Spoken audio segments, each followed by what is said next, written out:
तुम मेरे लिए काहिनों की एक ममलकत और एक मुकद्दस कौम। ये किसके लिए है? नहीं, नॉट कलीसिया। खरूज 19वें बाब में 6ठी आयत में ये बनी इसराइल के लिए है। फ्रेंड्स, ठीक है सिस्टर, आपको ये समझना है कि ये किन के लिए है।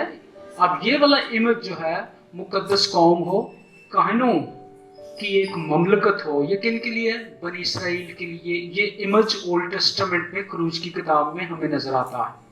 लेकिन जब यूहन्ना इस इमेज को मुकाशवा की किताब में इस्तेमाल करता है, तो क्या वो किसके लिए इस्तेमाल को? बनी इसराइल के लिए इस्तेमाल कर रहा है, ये किसी और के लिए? अब मेरे साथ मुकाशवा पहला बाब 6ठी आयत पढ़े कोई। शाबाश। और हम एक बादशाही भी और अपने खुदा और बाप के लिए काहिन भी बना दिया। ठीक है, हमको एक बादशाही भी दी और अपने खुदा और बाप के लिए काहिन बना दिया। अब इसके साथ 5वां बाब 10वीं आयत भी पढ़ें। और उनको हमारे खुदा के लिए एक बादशाही और काहिन बना दिया, और वो जमीन पर बादशाही करते रहे।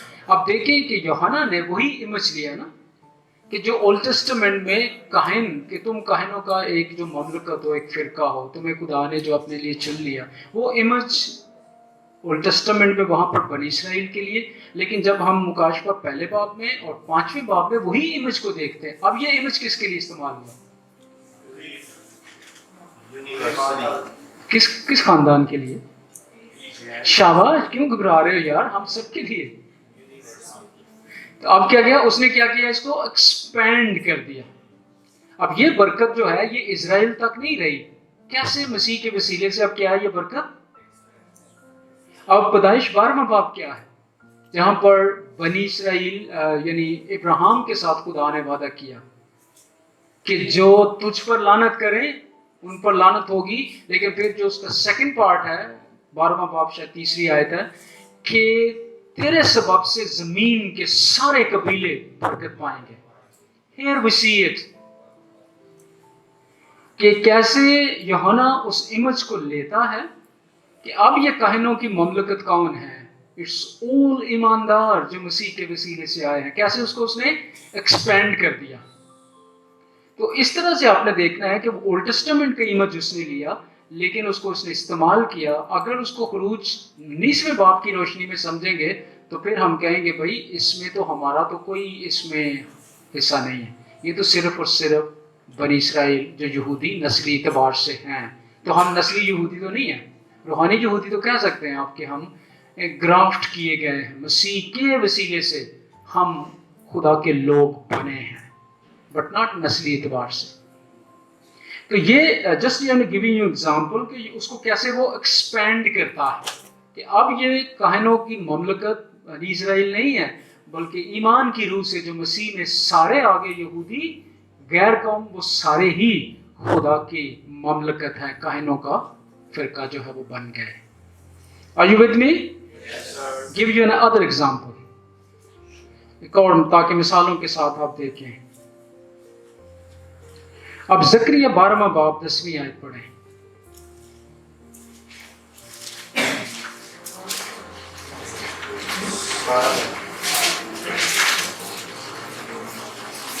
और मैं दाऊद की घराने और यरूशलेम के निश्चिंतों पर फजल और बरदात की धूम नाज़िल करूंगा, और वो सूर्य जिसको उन्होंने छेड़ा है नजर करेंगे और उसके लिए मातम करेंगे, जैसा कोई अपने इकलौते के लिए करता है, और उसके लिए तलख आम होंगे जैसे कोई अपने इकलौते के लिए होता है। ठीक है, अब यहाँ पर अगर आप देखिए तो जकरिया जो है वो बता रहा है कि मसीह पर मातम होगा, लेकिन कौन करेंगे? इजराइल के ही 12 कबीलों की बात की कि इजराइल के कबीले मसीह पर मातम करेंगे। ये पिक्चर है जकरिया नबी की किताब के अंदर।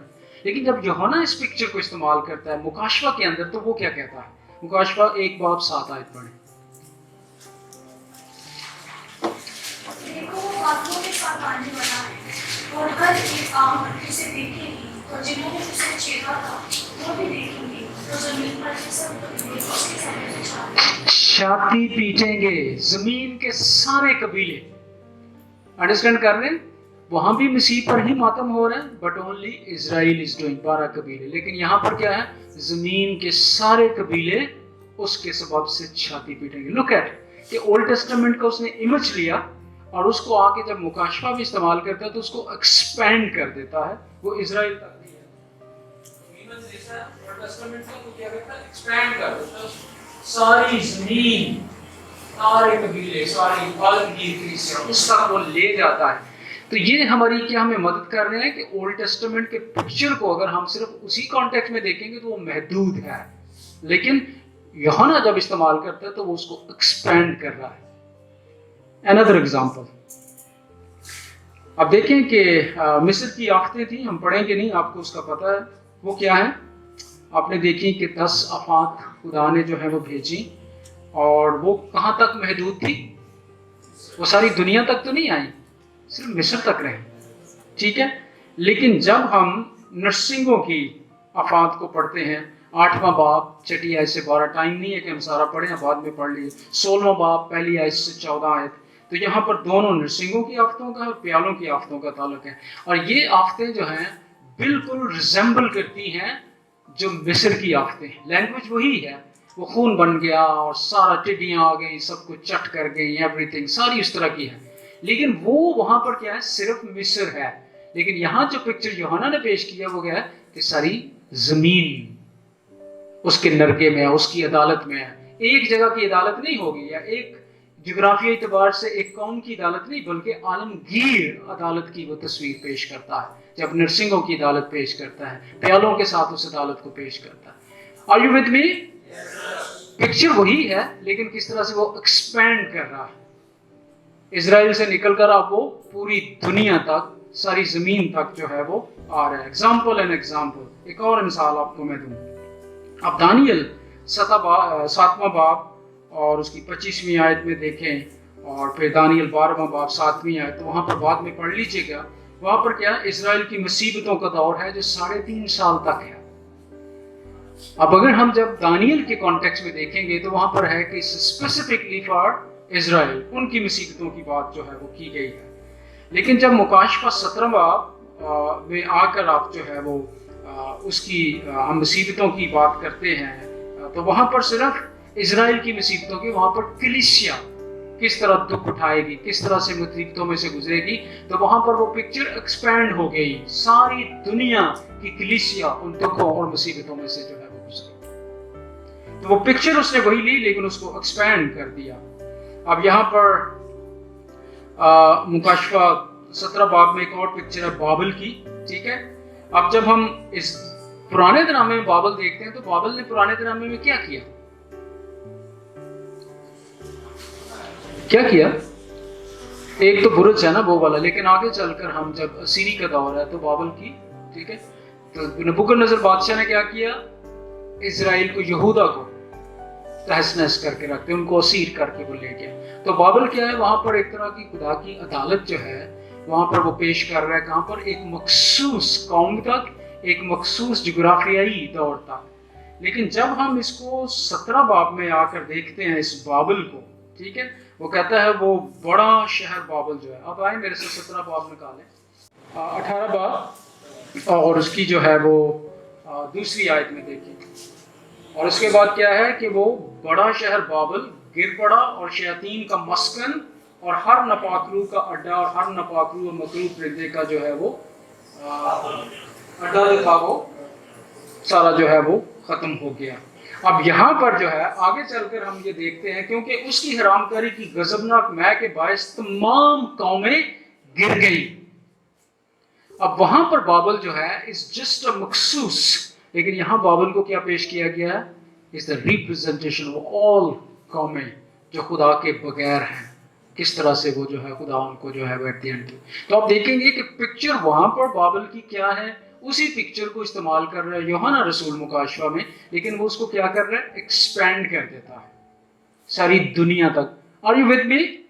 इन पिक्चर को आप स्टडी करेंगे, you it will be very interesting, कि वो आप जो है वो समझ पाएंगे कि किस तरह से ये दुनिया के निज़ाम को किस तरह से उसको जो है वो एक्सपेंड करता है। द सेम इमेज, वहाँ पर इजराइल की शिफा की बात है, लेकिन यहाँ पर उसने उस इमेज को इस्तेमाल किया, तो यहाँ पर क्या है, कौमों की शिफा की जो है वो बात की गई है। Are you with me? Understand کہ کیسے وہ امیج لیتا ہے اولڈ ٹیسٹامنٹ کا لیکن اس کو ایکسپینڈ کر رہا ہے پوری کلیسیا عالمگیر کلیسیا تک, نہ کہ وہ محدود. اگر ہم اس کانٹیکسٹ میں صرف اس کو دیکھیں تو وہاں پر ایک مخصوص جگہ کی جو ہے وہ بات کی گئی ہے.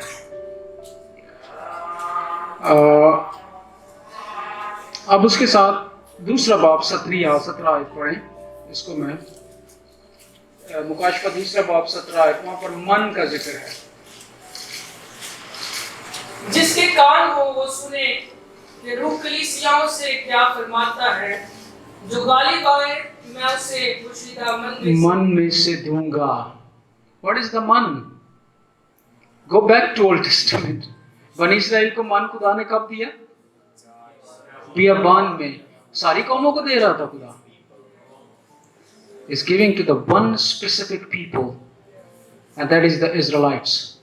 لیکن here وہ کہتا ہے جو غالب آئے اس کو میں اس کو شیدہ من میں سے دوں گا. انڈرسٹینڈ کر رہے ہیں what is the picture Old Testament؟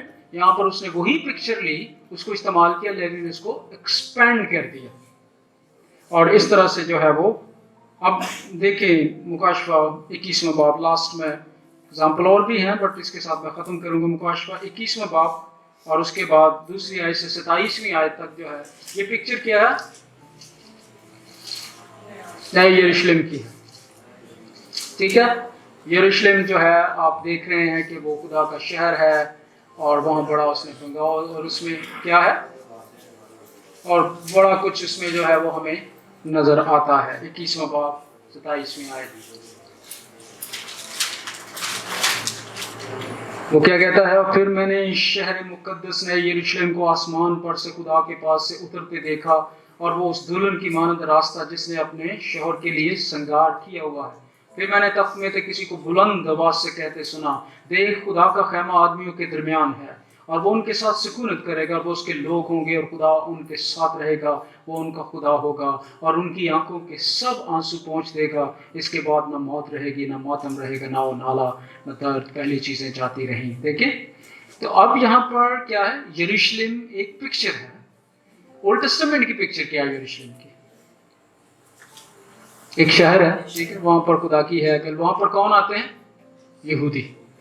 ٹھیک ہے, وہ محدود ہے. لیکن یہاں پر ایک نیا یروشلم ہے اور وہاں پر جو پکچر ہے وہ یہ ہے کہ وہاں پر خدا کی ہیکل ہے, خدا کا مذبح ہے, پاک ترین مکان ہے, سارا کچھ ہے. وہاں پر خدا کی پریزنس ہے. اس کو دکھایا گیا کہ یروشلم کیا ہے؟ ایک سمبل ہے the presence of God, خدا کی وہاں پر.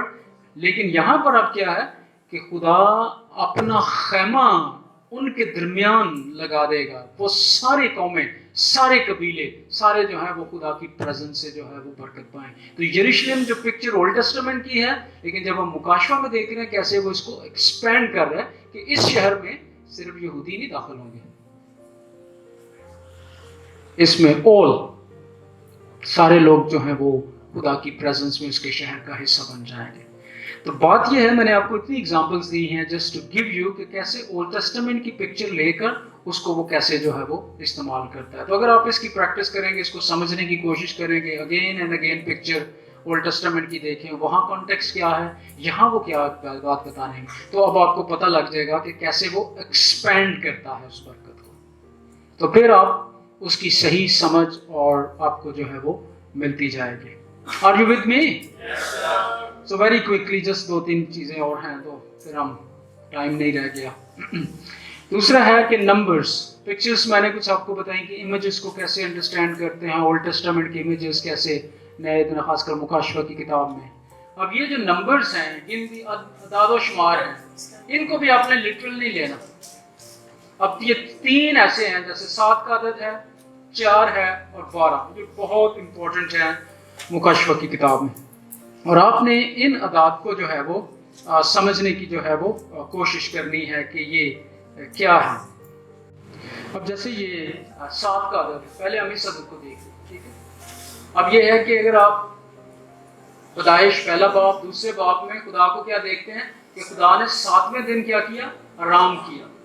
اب یہاں پر کیا ہے, 7 جو ہے وہ سگنیفائی کرتا ہے, یہ علامت ہے نمبر کس کی, کمپلیشن کی, فلنس کی اینڈ پرفیکشن کی, کہ ساری کاملیت کو کا عدد ہے. تو آپ کو یہ پتا ہونا چاہیے کہ 7 کی جب ہے مکاشفہ میں اس نے بہت 7 کا عدد جو ہے خدا کی 7 روحیں ہیں. اب بندہ سوچے کہ اور خدا کی 7 جو آنکھیں ہیں آگے پیچھے آنکھیں وہ ہر طرف جو ہے تو وہ کیا 7 اس کی روحیں ہیں؟ تو پھر تو ہم اور زیادہ ہمارے جو اس کانٹیکس میں کہیں کہ آگے ہم بڑا شرک کرتے ہیں تو یہ تو پتہ نہیں خدا کی کتنی روحیں بنا رہے ہیں. تو that is not the picture. Understand اس عدد کو سمجھنے کی ضرورت ہے کہ it is a completion fullness and perfection. تو آپ نے یہ دیکھنا ہے کہ یہ جو ہے وہ پرفیکشن کا جو ہے وہ عدد ہے. اور پھر آگے چل کر آپ اس کو زبور 79 میں بھی دیکھ سکتے ہیں. خدا کے 7 غضب کا ذکر کیا گیا. اس کا مطلب ہے کہ خدا کا غضب جب پورے طور پر دنیا پر جو ہے وہ نازل ہو جائے گا. تو آلویز دیٹ یہ پرفیکشن کی بات ہے کہ خدا یہ عدد جو ہے پرفیکشن کو پیش کرتا ہے, کمپلیشن کو پیش کرتا ہے, فلنس کو پیش کرتا ہے. اس کی روشنی میں اس عدد کو سمجھیں گے تو جتنی بھی تصویریں ہیں کہ 7 ان کی آپ کو کافی سمجھ آتی جائے گی. تو یہ آپ نے دیکھنا ہے کہ یہ نمبر جو ہے وہ کیا ہے. اب اسی کے ساتھ 666 کو آپ دیکھ لیں. اب 7 اور 6 میں کیا فرق ہے؟ ایک عدد کا فرق ہے, صرف ایک کم ہے. اور یہ عدد کس کا بتایا گیا ہے؟ ابلیس کا جو ہے وہ عدد بتایا گیا 1. اٹ مینس کہ کیا ہے کہ ابلیس خدا کی نقل کرنے کی کوشش کرتا ہے all the time, لیکن پرفیکشن تک نہیں جا سکتا. So his number is 1 less. اس کا نمبر جو ہے وہ ایک کم ہے. تو اس میں ہمیں جو بات بتائی گئی ہے ہمیں سمجھنے کی ضرورت ہے کہ 66 consider the number for Satan. ابلیس کا عدد ہے. Since each digit it is just less than 7, the number of perfection. تو اب کیا ہے؟ God's enemy tries to imitate God and his purposes. اب یہ نمبر ہے کہ ابلیس کیا کرتا ہے کہ وہ اس کی جو ہے وہ نقل کرنے کی جو ہے وہ کوشش کرتا ہے اور اس کو جو ہے وہ اس خدا کی کوشش کرتا ہے نقل کی, لیکن جو ہے وہ پہنچ نہیں سکتا.